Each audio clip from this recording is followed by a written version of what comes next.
Hello, friends. This is Dave Hurwitz, executive editor at ClassicsToday.com, here with another one of Dave's Faves. And today I want to talk to you about the Luduslavsky Concerto for Orchestra. Oh gosh, it's such a great work. And it's the logical successor in the Eastern European department to the Bartók Concerto for Orchestra. It really is. It's just as brilliant and fun to listen to and full of interesting melodic ideas. And it really is a work of genius.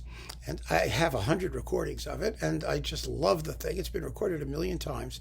But my favorite recording of it, since the day it came out, was this one. Christoph Dohnányi with the Cleveland Orchestra on Decca. Now, this is coupled with the Bartók Concerto for Orchestra, which is equally well done, by the way, and it's the ultimate logical coupling. The problem is, of course, that there are 1,000,000 recordings of the Bartók Concerto.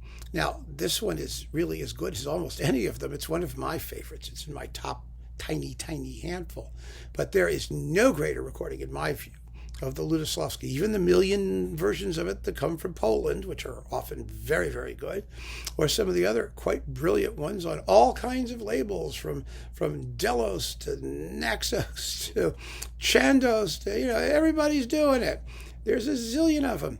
But I think this recording is stunning.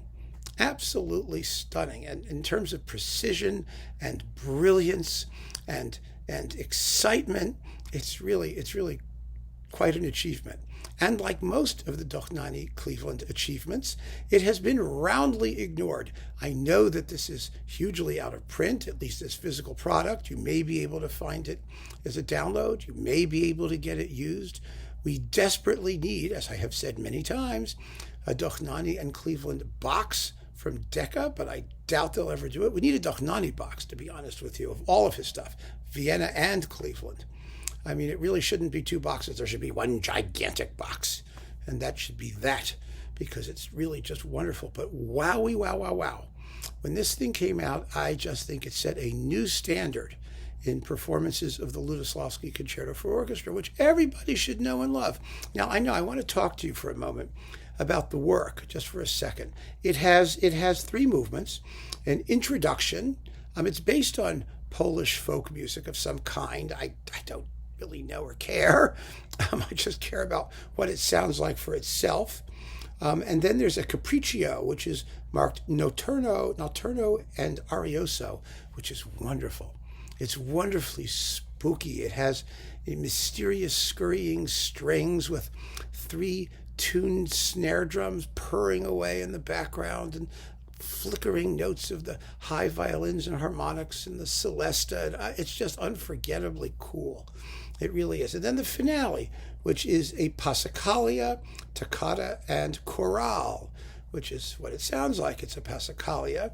And then a toccata, which is in modern music, that's usually a sort of perpetual motion, exciting thing in steady notes. And then a chorale, which is what that sounds like too. It's a chorale. It's a piece in close harmony, a beautiful harmonized tune, which is going to be sung out gloriously by the brass at the end of the whole work. And like all of Luduslavsky's music, it's extremely carefully structured, as is Bartók's.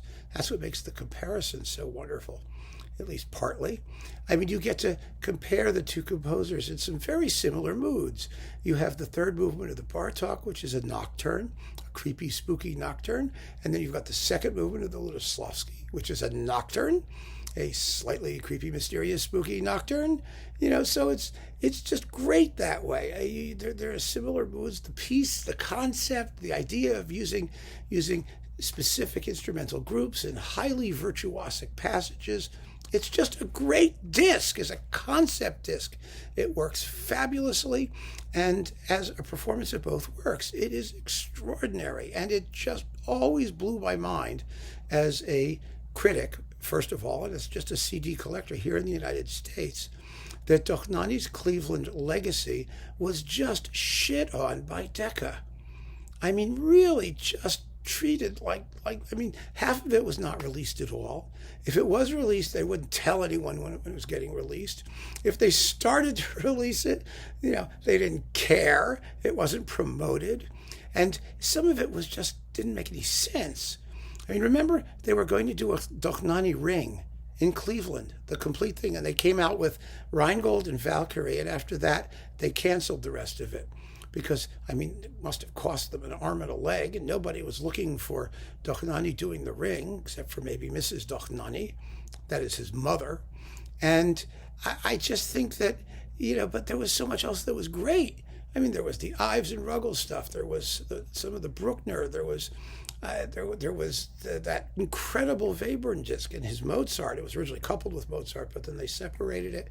I mean, just some great, great stuff. And this was as fine as anything that they did. And you couldn't beg, borrow, or steal a copy. It just blew my mind, because in those days, when was this recorded? Let's get the date. Let's be very perfectly clear. 1990. Oh yes, that was like the dawn of the decade of doom for the major labels. Nobody was listening. Nobody. I mean, they were turning over jobs like they were going out of style. Nobody cared about what was coming out. I remember so well, looking at new release lists and things like that coming from the labels, and just hearing from the PR people at these labels, and their voices just had this sense of dread.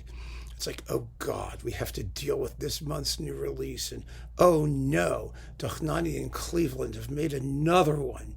But that another one, happened to be of stunning artistic value.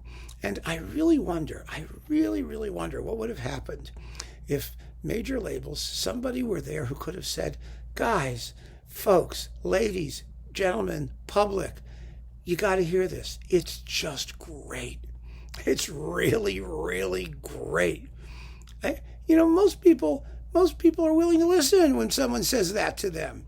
If they pretend to like music, they will. They'll take a chance. They'll take a risk. And if you're right, then they'll trust you. And you have a customer for life. But no, they could never do it that way. The way they operate was the order comes down that so-and-so and such will be promoted, and so-and-so and such will not be, and that's that. And this was a not be. But it happens to be the most stunning performance of the Luduslavsky Concerto for Orchestra that I've ever heard. And I absolutely am thrilled to number it among Dave's faves, and it will always remain there, at least. So keep on listening, my friends. Thank you so much for joining me. Take care.